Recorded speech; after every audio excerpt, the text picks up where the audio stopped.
All right, welcome to another episode from the Chart Readers. We are continuing the major market breakdowns looking at two Chinese ETFs, okay? Now, I'm not here to pretend I know what's in these ETFs, but what I do know is I use these to look at the major Chinese stocks. Like look at Wayfair before I hit enter, look at the chart for this ETF. Look at the chart for Wayfair, right? You see they both have a good run. They're both slowing down at the same time, right? So just like I use the majors in the US to kind of gauge where I want to put my money, I've actually been using these to see if I should be trading any Chinese stocks, all right? And I obviously haven't talked about these because they haven't been doing well, but we're at a real major test, okay? And I'll talk about that shortly. Real quick, what are we going to do today? Same thing we always do, right? We'll take a look at the daily and the weekly to see how things are setting up short term. I'll probably look at the monthly here as well, but we'll use our 5 moving averages, the horizontal support and resistance lines I do draw manually myself, and then the MACD, RSI, and volume as our lower indicators, okay? Hey, if you can please like and subscribe, it really does well with YouTube. Otherwise, I sincerely appreciate you being here, all right? So hopefully you're gaining something out of this. So let's get into it, okay? And look, you hear me say it so many times if you watch my videos, okay? Good things happen over the 8 and the 20. You should hopefully stay well above the 8 as you break some lines using the 20 every now and then to bounce, right? So here we kind of ride the 50, but whatever, right? You get the point. It definitely starts to get a little ugly right here. And clearly, once we lose the support of this 20 moving average, it actually gets pretty ugly, right? It drops roughly 10% yeah, literally 10% from 32 to 29, maybe a little more actually, in just a matter of weeks, right? And then, like I said, sorry, I didn't mean to go into the minute. Like I said, you can see Wayfair, right? A major Chinese stock right here does literally the same thing. It does a beautiful ride up as the ETF slow down. So do these, right? So it's just a real good correlation to. Okay, good. I hit the right. It's just a good correlation to use when possible. Because I often say it, right? You don't only want to look at the things you have your money in. It's really important to look around the things that are kind of connected to your money because you might be able to get some clues, right? So just keep that in mind.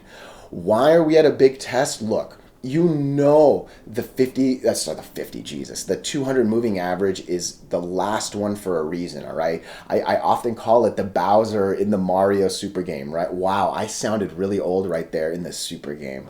This is the Bowser to our Mario, okay? If you can beat the last boss, it's nothing but clear skies, right? So the fact that we were over it gaps it up and makes a beautiful run, right? But yeah, hopefully we do the opposite of this, right? We basically never go lower it and we can use this as a nice trampoline up, all right? That's really what needs to happen. And look, I often say the RSI goes between the 80 range and the 30 range, okay?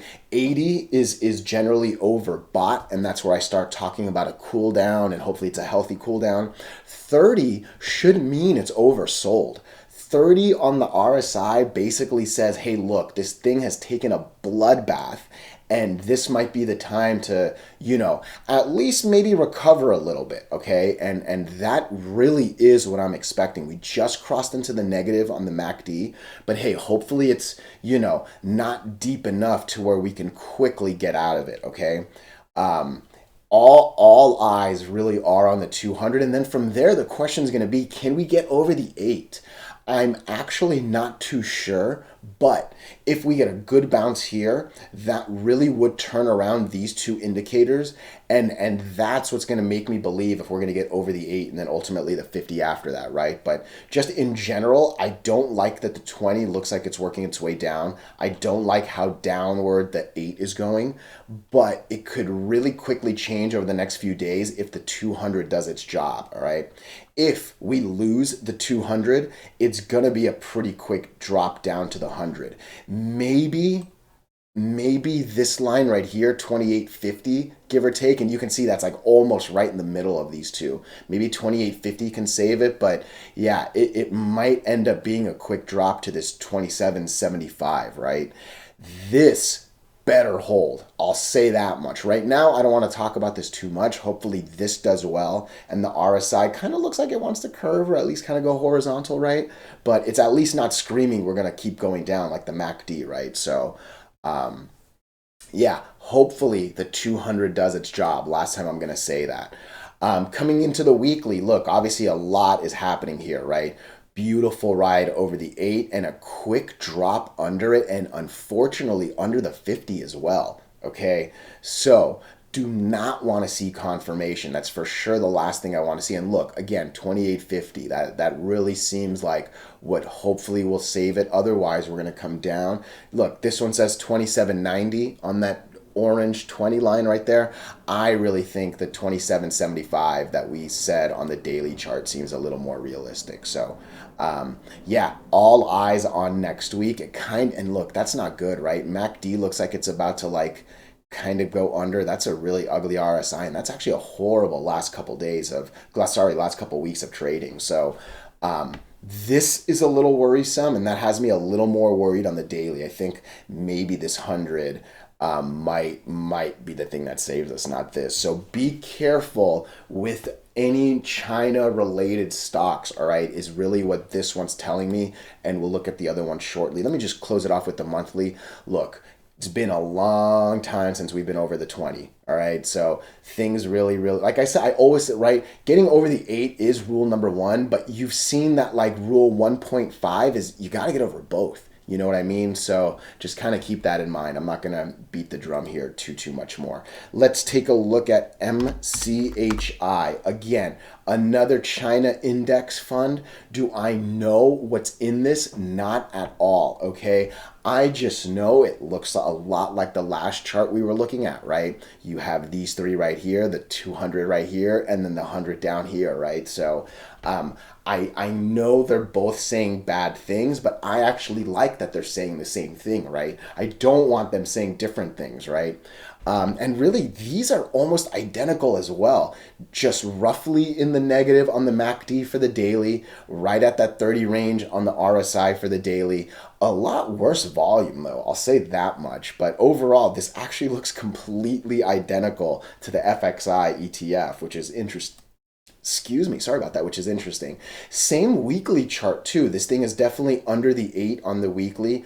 This 49 line is right on the 50, right? So hopefully that's as low as it gets. Again, super worst case is going to have to be this 20 right here. Maybe even the top of this guy. Maybe this 47.90 might hold it. So yeah, not the best, but I'm not going to repeat myself too much because, again, they all really look the same, right?